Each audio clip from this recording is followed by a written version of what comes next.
തിരുവിതാംകൂർ രാജവംശത്തിന്റെ കയ്യൊപ്പ് പതിഞ്ഞ ഇടുക്കി ബോഡിമെട്ടിലെ കസ്റ്റംസ് ഹൗസ് സംരക്ഷിക്കാൻ നടപടിയില്ല.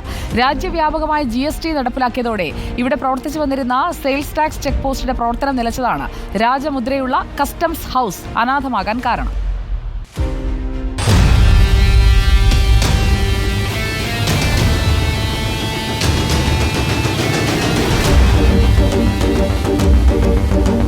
നൂറ്റാണ്ടിലധികം പഴക്കമുള്ള കെട്ടിടം തിരുവിതാംകൂർ രാജഭരണകാലത്ത് പണി കഴിപ്പിച്ചതാണ്.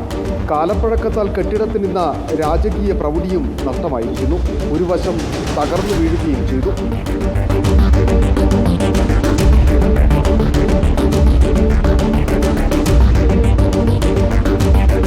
തിരുവിതാംകൂർ മദിരാശി നാട്ടുരാജ്യങ്ങൾ അതിർത്തി പങ്കിട്ടിരുന്ന ബോഡിമെട്ട് വഴിയായിരുന്നു രണ്ടു പ്രദേശങ്ങളിലേക്കും നാണ്യവിളകളും ഭക്ഷ്യധാന്യങ്ങളും മറ്റും കൊണ്ടുവരികയും കൊണ്ടുപോവുകയും ചെയ്തിരുന്നത്.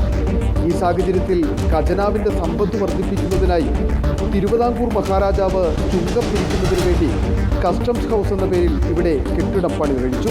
പിന്നീട് സംസ്ഥാന രൂപീകരണത്തിന് ശേഷം കേരള തമിഴ്നാട് പ്രധാന അതിർത്തി പ്രദേശമായ ഇവിടെ ഇതേ കെട്ടിടത്തിൽ വാണിജ്യ നികുതി വകുപ്പിന്റെ ചെക്ക് പോസ്റ്റ് പ്രവർത്തനം ആരംഭിച്ചു.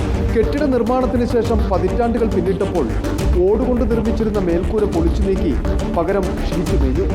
എന്നാൽ കെട്ടിടം ചരിത്ര പ്രാധാന്യത്തോടെ സംരക്ഷിക്കുന്നതിന് ഒരുവിധ നടപടിയും നാളിതുവരെ സ്വീകരിച്ചില്ല.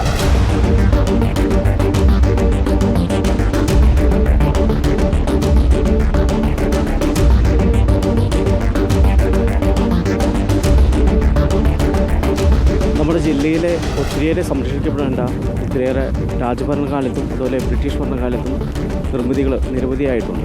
എന്നാൽ ഇവയൊന്നും സംരക്ഷിക്കപ്പെടാതെ നാശത്തിൻ്റെ വക്കിലാണ്. ഇത് ശരിക്കും പറഞ്ഞാൽ കേരളത്തിൻ്റെ ചരിത്രത്തോട് ചേർത്ത് വെക്കേണ്ട ഒത്തിരിയേറെ നിർമ്മിതികളാണ് ഇന്ന് അധികൃതരുടെ അവഗണനയെ തുടർന്ന് നശിച്ചുകൊണ്ടിരിക്കുന്നത്.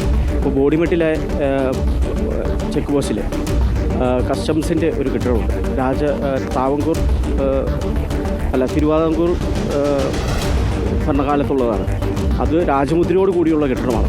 ഇതൊന്നും സംരക്ഷിക്കപ്പെടാതെ ഇന്ന് പൊളിഞ്ഞ അവസ്ഥയിലാണ് നിലവിലുള്ളത്. അധികൃതരുടെ ഇടപെടൽ ഇത് ശരിക്കും പറഞ്ഞാൽ ഇതിൽ അനാസ്ഥയാണ് പ്രധാനമായും നമുക്ക് ചൂണ്ടിക്കാണിക്കാനുള്ളത്. രാജ്യത്ത് GST നടപ്പിലാക്കിയതോടെ ഇവിടെ പ്രവർത്തിച്ചിരുന്ന സെയിൽസ് ടാക്സ് ചെക്ക് പോസ്റ്റിന്റെ പ്രവർത്തനം കൂടി നിലച്ചതാണ് ഈ കെട്ടിടം ഇങ്ങനെ അനാഥമായി തകർന്നു വീഴാൻ കാരണം. തിരുവിതാംകൂറിന്റെ രാജമുദ്രയുള്ള കെട്ടിടം വരും തലമുറയ്ക്കായി സംരക്ഷിക്കണമെന്ന ആവശ്യമാണ് ഇവിടെ ഉയരുന്നത്.